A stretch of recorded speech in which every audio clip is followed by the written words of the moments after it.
നിങ്ങളും ഇങ്ങനെയൊന്ന് പ്രാർത്ഥിച്ചു നോക്കിക്കേ. ദൈവാനുഗ്രഹമുള്ള സമ്പത്ത് എങ്ങനെയോ വന്ന സമ്പത്തല്ല, ആരെയും കളിപ്പിച്ചും തോപ്പിച്ചും വക്രത കാണിച്ചു നേടിയെടുത്ത സമ്പത്തിനെ കുറിച്ചല്ല. ദൈവാനുഗ്രഹമുള്ള സമ്പത്ത്. പല ആളുകൾക്കും നമ്മുടെ നോട്ടത്തിൽ വലിയ വീടുണ്ട്, ഇഷ്ടം പോലെ സൗകര്യങ്ങളുണ്ട്, ആളാം വീതം വാഹനങ്ങളുണ്ട്, കാഴ്ചയ്ക്ക് അവർ വളരെ ഭംഗിയുള്ളവരാണ്, നല്ല ഭക്ഷണം കഴിക്കാനുള്ള സാമ്പത്തിക സുസ്ഥിതിയും അവർക്കുണ്ട്. പക്ഷെ അവര് പറയുന്നു ഉറങ്ങാൻ പറ്റുന്നില്ല, ഒരു സന്തോഷമില്ല, ഒരു സമാധാനമില്ല, എന്തൊക്കെയോ ഒരു നിരാശയാണ്. ഞാൻ ഡിപ്രഷന് മരുന്നെടുക്കുന്നുണ്ട്, ഞാൻ ഇന്നെ അടുത്ത് പോയി സൈക്കാട്രിസ്റ്റിനെ കണ്ടു, അയ്യോ ഇത്രയും വീടും ചുറ്റുപാടുമൊക്കെ ഉള്ള ആള് നിങ്ങൾക്ക് ഡിപ്രഷനോ?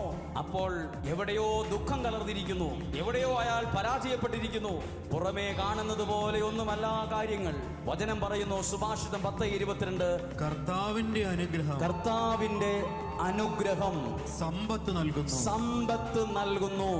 അവിടുന്ന് അതിൽ